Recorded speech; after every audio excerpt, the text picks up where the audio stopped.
अक्षर माने परमात्मा। इसलिए हमें संस्कृत भाषा अवश्य पढ़नी चाहिए, विधिवत गुरुजनों के चरणों में बैठकर व्याकरण आदि शास्त्रों का अध्ययन करना चाहिए। ये हम बिल्कुल नहीं करें कि पढ़ना नहीं चाहिए, लेकिन एक बात बड़ी विनम्रता से कह रहे हैं कि पंडिताई अलग है और भाव का पक्ष बिल्कुल अलग है। ठीक है, अनुचित तो नहीं, अन्यथा तो नहीं।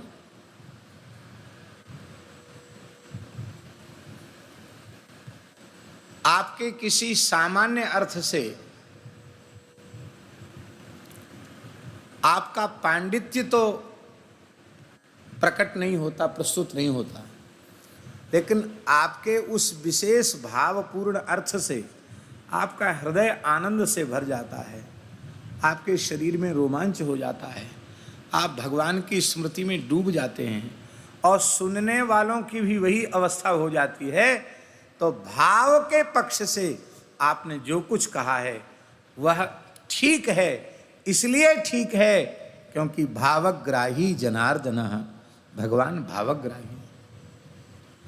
हमारे पूज्य धर्म संघ वाले गुरु जी सुनाते थे कि एक भोले भाले पंडित जी थे गांवड़े के, और पढ़े लिखे नहीं थे ज़्यादा, पर उनकी भगवती दुर्गा के प्रति बड़ी अनन्य भक्ति थी। तो नित्य दुर्गा सप्तशती का पाठ करके ही तब वो जल ग्रहण करते थे, जल पीते थे, दुर्गा सप्तशती का पाठ कर लेते। अब संस्कृत तो पढ़े नहीं थे, इसलिए कुछ अशुद्ध पाठ भी करते थे। उसमें एक विशेष अशुद्धि उनकी हो रही थी, नमस्तस्यै नमस्तस्यै नमस्तस्यै नमो नमः। तो तस्यै की जगह वो तस्मै बोलते थे, नमस्तस्मै नमस्तस्मै नमस्तस्मै नमो नमः। अब स्त्री लिंग में तस्यै होगा और पुल्लिंग में तस्मै होगा। अब उन विचारों को स्त्रीलिंग पुल्लिंग का ज़्यादा भेद नहीं था। तो एक बहुत अच्छे व्याकरण शास्त्र के विद्वान बनारस पढ़ के आए थे, वो उपस्थित हुए और उन्होंने सुना, अरे पंडित जी कितनी उम्र है तुम्हारी? बोले 85 साल की। अरे राम, 85 साल के हो गए? बोले हाँ। कब से करते दुर्गा सप्तशती का पाठ? कहते जब से जनेऊ हुआ, हमारे पिताजी ने थोड़ी बहुत संध्या गायत्री सिखा दी, तभी से अपने पाठ करते हैं, हम तो दुर्गा जी के भगत हैं। उन पंडित जी ने कहा कि आपका अब तक का किया गया पाठ सब मिट्टी में मिल गया, सब मिट्टी में मिल गया, सब गुड़ गोबर हो गया, आप अशुद्ध पाठ करते हैं। आपको इतना भी ज्ञान नहीं है कि भगवती देवी हैं, दुर्गा हैं, उनको तस्यै कहना चाहिए, तस्मै नहीं। तस्मै तो पुल्लिंग में होगा। तो इस बात को सुनकर उन वृद्ध पंडित जी को इतनी पीड़ा हुई, बेहोश होके गिर गए वो। इस बात को सुनकर उन्हें इतना कष्ट हुआ, वो मूर्छित होके गिर गए।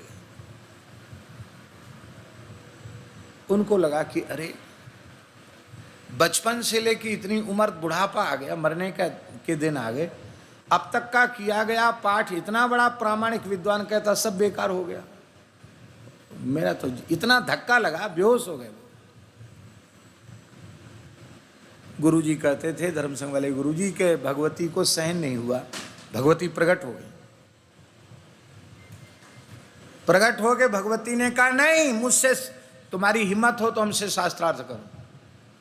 भगवती ने ताल ठोक दिया। अब भगवती से कौन भला शास्त्रार्थ कर सकता है, हैं? विद्या समस्ता स्तवदे विभेदा स्त्रिय समस्ता सकला जगत्सु त्वयि कया पूरित मुंबई तत्काते स्तुति स्तव्य पर अपरोक्ति। वो साक्षात ज्ञान की विद्या की अधिष्ठात्री भगवती, उनसे कौन शास्त्रार्थ कर सकता है? तुमने कैसे कह दिया ये गलत है? कांपते हुए पंडित जी ने कहा, भगवती क्षमा करें, हमने तो जैसा पढ़ा था तस्मै नहीं बनता है, तस्यै बनता है स्त्रीलिंग में, इसलिए मैंने कह दिया। नहीं, कौन कहता मैं स्त्री हूं?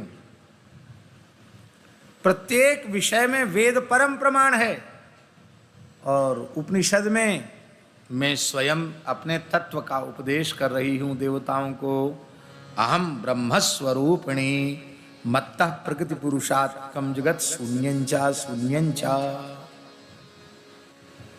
कौन कहता मैं स्त्री हूं? मैं स्त्री भी हूं। आओ नारायण, मैं स्त्री भी हूं। इधर ऊपर आ जाओ, यहां नीचे जगह नहीं। मैं स्त्री भी हूं,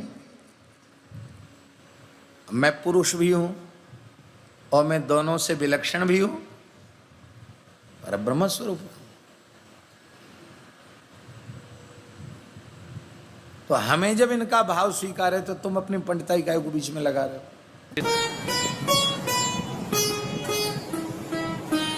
श्री सीताराम प्रतिदिन सत्संग एवं दर्शन के लिए श्री महाराज जी के ऑफिशियल चैनल को जरूर सब्सक्राइब करें।